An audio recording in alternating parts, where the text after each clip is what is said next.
भारत में बहुत से इंसान रात में भूखे सोते हैं क्योंकि कुछ लोगों को अपना वजन कम करना होता है, कुछ लोगों के घर में या घर वालों से लड़ाई हो जाती है और बहुत से लोगों के घर में अन्न का एक दाना तक नहीं होता है। पूरी दुनिया में सिर्फ भारत ही इकलौता ऐसा देश है जहाँ पे हर दिन विभिन्न विभिन्न प्रकार के व्यंजन बनाए जाते हैं और खिलाए भी जाते हैं। भारत फूड प्रोडक्शन में तो भरपूर है ही, साथ साथ फूड की वैरायटीज़ में भी भरपूर है, लेकिन फिर भी करोड़ों करोड़ों लोग भुखमरी का शिकार हैं। तो मेरा आप सभी से और सरकार से अनुरोध है, जितना हम खाते नहीं उससे कई ज़्यादा हम खाने को वेस्ट करते हैं। भोजन को ज़मीन पर उगने से लेकर हमारी थाली तक आने के लिए साल और महीनों लग जाते हैं, लेकिन हमें कुछ ही सेकंड चाहिए उस भोजन को बर्बाद करने के लिए। चलो मैं आपको जल्दी से एक दो एग्जांपल दे देता हूँ। लेट्स से कि आप किसी शादी में गए हो और वहाँ पे उस शादी में आपको कोई खाने का चीज़ पसंद नहीं आई। आपने एक चम्मच खाई और आपने फेंक दी। कोई और चीज़ उठाई, आधी खाई और वो भी फेंक दी। बहुत से लोग शादियों में पूरी की पूरी प्लेट खाने से भर लेते हैं, लेकिन खाते सिर्फ इतना ही है और बाकी सारा खाना वेस्ट। अब मैं आपको दूसरा एग्जांपल देता हूँ। आजकल बहुत से इंसान अपने जन्मदिन पर, अपने बर्थडे पर 5 से 7 केक को काटते हैं। बहुत अच्छी बात है, लेकिन वही केक को एक दूसरे के मुंह पे फेंक के मारते हैं।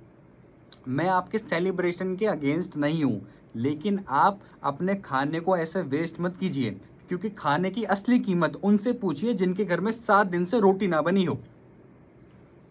365 दिन मंदिरों और गुरुद्वारों में करोड़ों करोड़ों लोग खाना खाते हैं, लेकिन वहाँ पर बैठकर खाने वाले ज़्यादातर इंसान हम और आप जैसी तो है, जो प्रसाद के नाम पे 3 टाइम का खाना ले आते हैं अपने घरों में।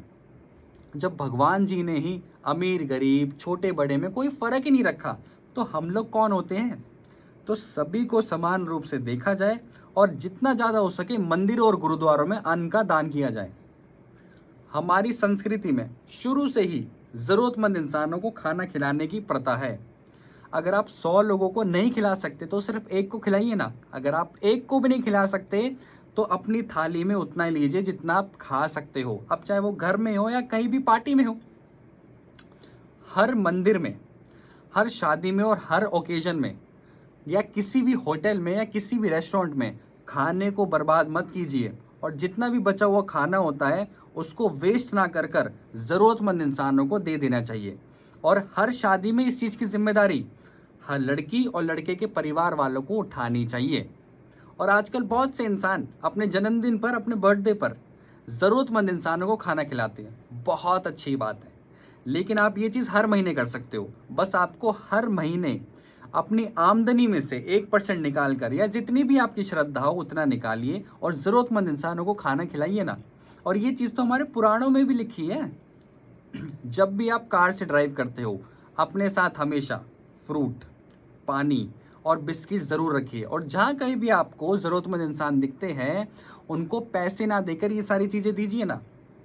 और बेहद इम्पॉर्टेंट बात, प्रेग्नेंट वीमेन, सीनियर सिटीज़न, छोटे बच्चे और फिज़िकली चैलेंज्ड, ये जितने भी ज़रूरतमंद इंसान हैं, इनको अनाज के साथ साथ फ्रूट, ड्राई फ्रूट, दाल, सब्जी और दूध भी दान में दीजिए। क्योंकि इंसान भूखमरी के कारण नहीं मरता है, इंसान भूखमरी के कारण नहीं मरता है, इंसान प्रॉपर न्यूट्रिशन ना मिलने के कारण मरता है। और जो जो इंसान रोड पर खड़ा होकर आपसे पैसे मांगते हैं, उनको पैसे मत दीजिए, उनको सलाह दो कि कुछ काम काज करो और दूसरों पे अधीन मत रहो। अगर आप फाइनेंशियली अमीर है तो, अगर आप फाइनेंशियली स्ट्रांग है तो आपके घर में जब भी खाना बनता है तो आप एक मील एक्स्ट्रा बनवा लीजिए ना, और अपने घर के आसपास जो भी कोई भी आपको ज़रूरतमंद इंसान दिखता है उसको दे दीजिए ना। इससे आप पे कुछ फ़र्क नहीं पड़ेगा, लेकिन उस इंसान की काफ़ी मदद हो जाएगी। हर स्कूल और कॉलेज में प्रॉपर न्यूट्रिशन, फूड वेस्टेज के ऊपर ज़्यादा से ज़्यादा क्लासेस दी जाए, प्रॉपर कैंपेन चलाए जाए, अवेयरनेस प्रोग्राम चलाए जाए। हमारा आधा खाना तो पशुओं को दिया जाता है ताकि वो जल्दी से जल्दी हट्टे कट्टे हो सके और बाद में हम उन्हें खा सके। ये चीज़ बिल्कुल बंद करनी होगी। स्लॉटर हाउस पे ताले लगाने होंगे ताकि कोई भी इंसान सालों सालों तक भूखा ना रहे। सरकार बहुत सी स्कीम चलाती है ताकि बीपीएल, बिलो पॉवर्टी लाइन वाले इंसानों को फ्री में राशन मिल सके, लेकिन लोअर मिडिल क्लास और मिडिल क्लास वाले इंसान अपना फेक इनकम सर्टिफिकेट बनवाकर फ्री में राशन अपने घर ले जाती है, और जिसको एक्चुअल में राशन मिलना चाहिए वो वहाँ तक पहुँच ही नहीं पाता है। सरकार को इस चीज़ पे नज़र रखनी चाहिए। कोल्ड स्टोरेज में रखा हुआ फूड और आने ले जाने में भी काफ़ी फूड वेस्ट होता है, तो सरकार को प्रॉपर इंफ्रास्ट्रक्चर और प्रॉपर स्टोरेज पर भी फोकस करना होगा। तो अंत में मैं सिर्फ यही कहूँगा, अगर आपको किसी की भी मदद करनी है तो आपको बाहर से अमीर होने की ज़रूरत नहीं है, आपका दिल और नीयत साफ़ होनी चाहिए। अगर आप पे 10 रुपये हैं तो 1 रुपये का खिला दीजिए, अगर आप पे 50 रुपये है तो 5 रुपये का खिला दीजिए, अगर आप पे 100 रुपये है तो 10 रुपये का खिला दीजिए ना। बहुत बहुत धन्यवाद। जय हिंद, जय भारत। God bless.